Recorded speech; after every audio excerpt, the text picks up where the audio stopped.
Friends, welcome to Paru's kitchen. இன்றைக்கி வந்து நம்ம வீடியோவில் என்ன பார்க்க போகிறோம்னா, கிச்சனுக்கு தேவையான சில டிப்ஸ் தான் பார்க்க போகிறோம். என்னோடய சேனலை முறையாக பார்க்குறதா இருந்தால் சப்ஸ்கிரைப் பண்ணிட்டு பாருங்கள். நான் சொன்ன டிப்ஸ் எல்லாம் கண்டிப்பாக உங்களுக்கு ரொம்ப பிடிக்கும்னு நினைக்கிறேன். அதனால் வீடியோ ஸ்கிப் பண்ணாமல் பாருங்கள். முறையாக பார்க்குறதா இருந்தால் சப்ஸ்கிரைப் பண்ணிவிட்டு பாருங்கள். வாங்க வீடியோக்குள்ளே போகலாம். நம்ம என்ன டிப்லாம் சொல்லியிருக்கோன்னு பார்க்க சின்ன சின்ன டிப்ஸ் தான் கண்டிப்பாக ரொம்ப யூஸ்ஃபுல்லாக இருக்கும்னு நினைக்கிறேன். வாங்க வீடியோக்குள்ளே போவோம். ஃபஸ்ட்டு டிப் என்னென்னு நம்ம பார்த்துருவோமா? ஃபஸ்ட்டு டிப்பு வந்து நம்ம வந்து தோசைக்கல், இரும்பு தோசைக்கல் வச்சுட்டா நம்ம வந்து ஒரு 2 நாள் 3 நாளைக்கு ஒரு வாட்டி நம்ம அதை கழுவுவோம். கழுவிச்சிட்டு அப்படியே நீங்கள் வச்சிட்டிங்கன்னா அந்த இரும்பு தோசைக்கல் வந்து துரு பிடிச்சிரும். அப்படியே வைக்காமல் அதை வந்து சீசனிங் பண்ணி வைக்கணும். அடுப்பில் வச்சு கேஸை பற்ற வச்சிடலாம். பற்ற வச்சுட்டு கொஞ்சம் சிம்மில் வச்சு விட்ருங்க. அந்த தண்ணி நல்லா சுண்டி வரும்போது சிம்மில் வச்சுட்டேன் பாருங்கள். அந்த வந்து தண்ணியெல்லாம் நல்லா ஹீட் ஆகி அப்படியே இதாகிரும். நம்ம தண்ணியோடு வச்சா துரு பிடிச்சிக்கும். அதனால் நீங்கள் இப்படி பண்ணி வைங்க. அப்போ தான் தோசைக்கல் தோசை சுட்டால் நல்லா வரும், வேஸ்ட் ஆகாமல் இருக்கும். அவ்வளோதான், காஞ்சிருச்சு பாருங்கள். இதில் வந்து நம்ம 2 ஸ்பூன் ஆயில் விட்டுக்கலாம்.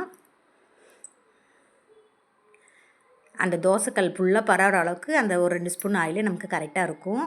கொஞ்சமாக விட்டாலே போதும். அதை அப்படியே தோசைக்கல் ஃபுல்லாக தேய்ச்சி விட்டுருங்க. ஒரு இடம் பாக்கி இல்லாமல் தேய்ச்சிருங்க. நான் எப்படி தேய்க்கிறேன் பாருங்கள். அப்படி தேய்ச்சி விட்டுருங்க.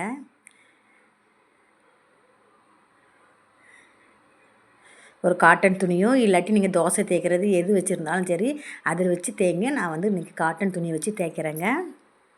இப்படி நம்ம வைக்கிறதுனால தோசைக்கல்லும் ரொம்ப நாளைக்கு நல்லா தோசை வரும், துரு பிடிக்காமல் இருக்கும். இரும்பு கல்லாக இருந்தால் கண்டிப்பாக நீங்கள் கழுவுனது இதை ட்ரை பண்ணி பாருங்கள். இப்படி வச்சிங்கன்னா தோசைக்கல் ரொம்ப நாள் யூஸ்ஃபுல்லாக இருக்கும். தோசையும் நல்லா ஒட்டாமல் வரும். இந்த டிப்பு கண்டிப்பாக எல்லாேருக்கும் பிடிக்கும்னு நினைக்கிறேன். ட்ரை பண்ணி பாருங்கள். ட்ரை பண்ணி பார்த்துட்டு கமெண்டில் எனக்கு சொல்லுங்கள். அடுத்து வந்து நம்ம வந்து சமைச்சிட்ருப்போம். திடீர்னு பார்த்தா புளி ஊற வைக்க நம்ம மறந்துடுவோம். அப்படி மறந்துட்டால் நீங்கள் கவலைப்பட வேண்டியது அவசியம் இல்லை. கொஞ்சமாக நான் புளி எடுத்துருக்கேன் பாருங்கள். இதில் கொஞ்சமாக ஹாட் வாட்டர் ஊற்றலாம். நான் இன்றைக்கி பச்சை தண்ணி தான் ஊற்றுறேன். ஹாட் வாட்டர் கூட ஊற்றலாம். ஹாட் வாட்டர் ஊற்றி நம்ம கரைச்சா கூட சீக்கிரமாக கரைஞ்சிரும். நான் இன்றைக்கி வந்து இதில் வந்து கல்லுப்பு சேர்த்து நான் கரைக்க போகிறேன். நீங்கள் அதில் கொஞ்சமாக கல்லுப்பு சேர்த்து கரைச்சிங்கன்னா சூப்பராக எல்லா புளியுமே கரைஞ்சி சூப்பராக வந்துடும். புளியும் நமக்கு வேஸ்ட் ஆகாது. மறந்துட்டால் நீங்கள் கவலைப்படணுன்னு அவசியமே இல்லைங்க. கொஞ்சமாக கல்லுப்பு சேர்க்கலாம், இல்லை நீங்கள் சால்ட் உப்பு கூட சேர்க்கலாம். ஏதோ ஒரு உப்பு போட்டு நீங்கள் நல்லா பிசைஞ்சாலே சூப்பராக புளி வந்துடும். இதை நீங்கள் ட்ரை பண்ணி பாருங்கள். இந்த டிப்பு குழம்புக்கு நம்ம வந்து புளி ஊற வைக்காமல் விட்டுட்டா கண்டிப்பாக யூஸ்ஃபுல்லாக இருக்கும். இந்த டிப்பு சிலருக்கு தெரிஞ்சிருக்கலாம். தெரியாதவங்க இதை யூஸ் பண்ணிக்கிங்க. தெரிஞ்ச டிப்பாக கூட இருக்கலாம். தெரியாதவங்க யூஸ் பண்ணிக்கிங்க.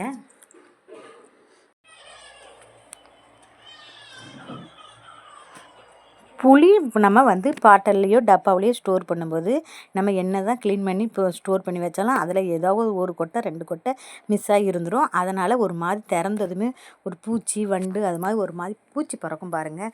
எப்படி நானும் நிறைய ட்ரிப் வச்சு பார்த்துட்டேன். இந்த டிப் வந்து நீங்கள் ஃபாலோ பண்ணி பாருங்கள். இதில் வந்து ஒரு 4 கிராம்பை சேர்த்து வச்சு பாருங்கள். அந்த பூச்சி வண்டு எதுவுமே வராது. எனக்கு இது ஒரு பக்கத்து வீட்டுக்கார அக்கா சொன்னாங்க. அப்படி தான் நான் வைப்பேன், அப்படி வை அப்படின்னாங்க. அதனால் நானும் ட்ரை பண்ணி பார்த்தேன். அந்த மாதிரி வரல. ஒரு 4 கிராம்பு மட்டும் போட்டு வச்சு பாருங்கள். அந்த பூச்சி வண்டு எதுவுமே வராது. புளிக்கு மட்டும் எப்படினாலும் வந்துடும். ஏன்னா ஏதாவது ஒரு கொட்டை மிஸ் ஆகி உள்ளே இருக்கும். அந்த கொட்டைக்கு வந்து நமக்கு வந்து ரொம்ப சீக்கிரத்தில் பூச்சி வந்துடும். அதனால் ஒரு 4 கிராம்பு மட்டும் நீங்கள் போட்டு வச்சு பாருங்கள். கண்டிப்பாக இந்த டிப்பு உங்களுக்கு ரொம்ப யூஸ்ஃபுல்லாக இருக்கும்னு நினைக்கிறேன். கண்டிப்பாக இதை ட்ரை பண்ணி பாருங்கள். புளி ஸ்டோர் பண்ணும்போது ஒரு 4 கிராம்பு மட்டும் வச்சு பாருங்கள். இந்த டிப்பு எல்லாருக்கும் கண்டிப்பாக யூஸ்ஃபுல்லாக இருக்கும்னு நினைக்கிறேன். இந்த டிப்பு பிடிச்சிருந்தா ஒரு லைக் கொடுங்க. இந்த பிட்டு ட்ரை பண்ணி பார்த்துட்டு எப்படி இருந்துன்னு எனக்கு கமெண்டில் சொல்லுங்கள். என்னோடய சேனலை முறையாக பார்க்குறதா இருந்தால் சப்ஸ்கிரைப் பண்ணிவிட்டு பாருங்கள். வீடியோவை ஸ்கிப் பண்ணாமல் பாருங்கள். நான் சொல்கிற டிப்பெல்லாம் கண்டிப்பாக உங்களுக்கு யூஸ்ஃபுல்லாக இருக்கும்னு நினைக்கிறேன். ஏதோ டிப்பு கண்டிப்பாக யூஸ்ஃபுல்லாக இருக்கலாம். நெக்ஸ்ட் டிப்பு என்னென்னு பார்த்துருவோமா? மிக்ஸி வந்து நம்ம வந்து கிச்சன் மேடையிலேயே ஒரு செல்ஃபில் வச்சுருப்போம். அதை வச்சு துடைக்கிறப்ப அப்படி நகர்த்துறப்ப இப்படின்னப்போ கீழே இருக்க அந்த புஷ் இருக்குது பார்த்தீங்களா, அது சீக்கிரமாக வேஸ்ட்டாக போயிடும். அப்படி வேஸ்ட் ஆகாமல் இருக்கிறதுக்கு நான் ஒரு ஐடியா சொல்கிறேன். அதை நீங்கள் ட்ரை பண்ணி பாருங்கள். ஒரு தட்டு வச்சுக்கிங்க. கீழே தட்டு வச்சுட்டு அப்படியே அந்த மிக்சியை தூக்கி நீங்கள் அதை மேலே வச்சிங்கன்னா நீங்கள் வந்து துடைக்கும் போதோ கழுவும் போதோ அதை நகர்த்தி வைக்கிறதுக்கு ஈஸியாக இருக்கும். அப்படியே நம்ம தட்டோடையே நகர்த்திடலாம். அதுக்கு கரெக்டாக மிக்சிக்கு வாட்டம் வர்ற அளவுக்கு ஒரு தட்டு எடுத்துக்கோங்க.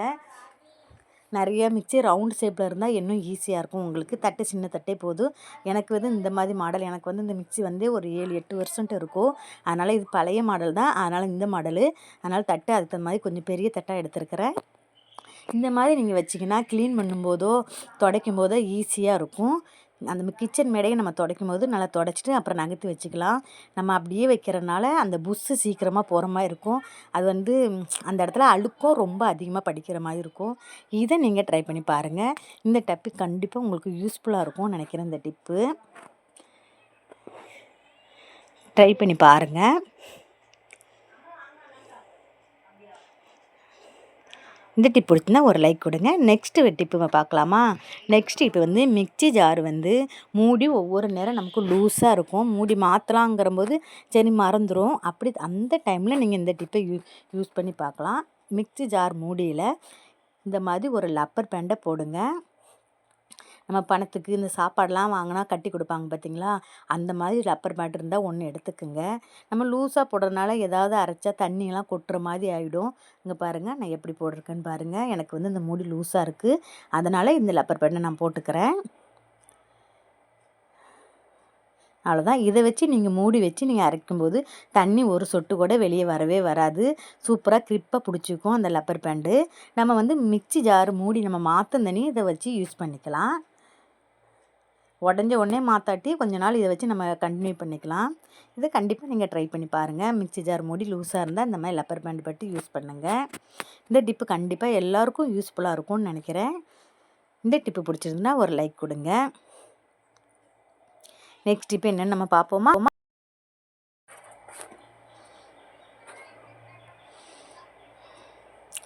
நெக்ஸ்ட் இப்போ வந்து நம்ம வந்து பிளாஸ்டிக் டப்பாலாம் நிறைய வாங்கி வச்சுருப்போம்.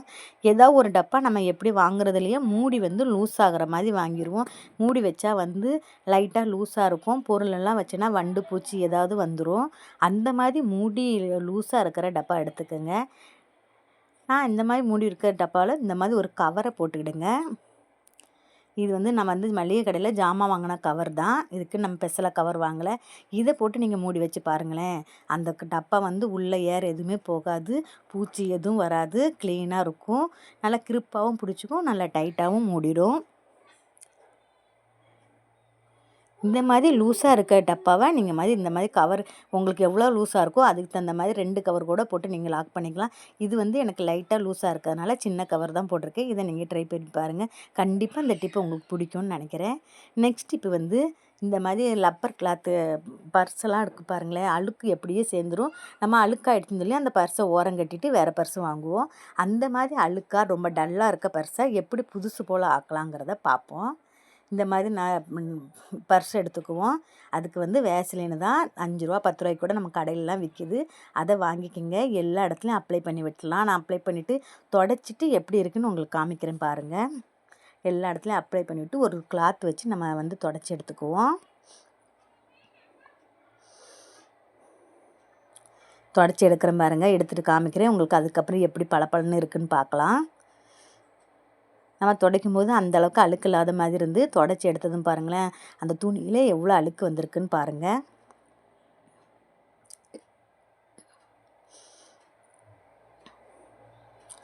எல்லா இடமும் நல்லா சூப்பராக அந்த வேஸ்லின் போட்டு தொடச்சி எடுத்துருங்க. உங்களுக்கு பார்த்தாலே தெரியும் எவ்வளோ அழுக்கு இருக்குதுன்னு. அந்த பர்ஸே இவ்வளோ பளிச்சுன்னு ஆகிடுச்சின்னு பாருங்கள். இந்த மாதிரி நீங்கள் ஹேண்ட்பேக்கோ பர்ஸோ ஹேண்ட்பேக் கூட இந்த மாதிரி நீங்கள் பண்ணிக்கலாம். பர்ஸும் இந்த மாதிரி பண்ணிக்கலாம், ஹேண்ட்பேக்கும் பண்ணிக்கலாம். உங்களுக்கு வீட்டில் எந்த பொருள் இருக்குதோ இந்த மாதிரி லெதரில் அந்த மாதிரி நீங்கள் யூஸ் பண்ணிக்கோங்க. நம்ம வந்து நிறைய ரேட்டு கொடுத்து வாங்கிட்டு கொஞ்ச நாள் யூஸ் பண்ணிவிட்டு அழுக்காக இருக்குன்னு தூர போட வேண்டாம். இந்த மாதிரி நீங்கள் ட்ரை பண்ணி க்ளீன் பண்ணிட்டு ரீயூஸ் பண்ணிக்கலாம். இந்த டிப்பு கண்டிப்பாக எல்லாேருக்கும் யூஸ்ஃபுல்லாக இருக்கும்னு நினைக்கிறேன். இவ்வளோ நேரம் நான் சொன்ன டிப்பெல்லாம் கண்டிப்பாக எல்லாேருக்கும் யூஸ்ஃபுல்லாக இருக்கும்னு நினைக்கிறேன். ஏதோ ஒரு டிப்பு கண்டிப்பாக உங்களுக்கு யூஸ்ஃபுல்லாக இருந்திருக்கும். இவ்வளோ நேரம் என்னோடய வீடியோவை பொறுமையாக பார்த்ததுக்கு மிகவும் நன்றி. திரும்பியும் இன்னொரு டாப்பிக்கோடு உங்களை நான் சந்திக்க வர்றேன். என்னோடய சேனலில் முறையாக பார்க்குறதா இருந்தால் சப்ஸ்கிரைப் பண்ணிக்கோங்க. எந்த டிப்பு எல்லாம் யாருக்கெல்லாம் யூஸ்ஃபுல்லாக இருந்ததுன்னு எனக்கு கமெண்டில் சொல்லுங்கள். ரொம்ப யூஸ்ஃபுல்லாக இருந்ததுன்னா உங்கள் ஃப்ரெண்ட்ஸ் அண்ட் ஃபேமிலிக்கு ஷேர் பண்ணுங்கள். பாய், see you நெக்ஸ்ட் சந்திப்போம். பாய்.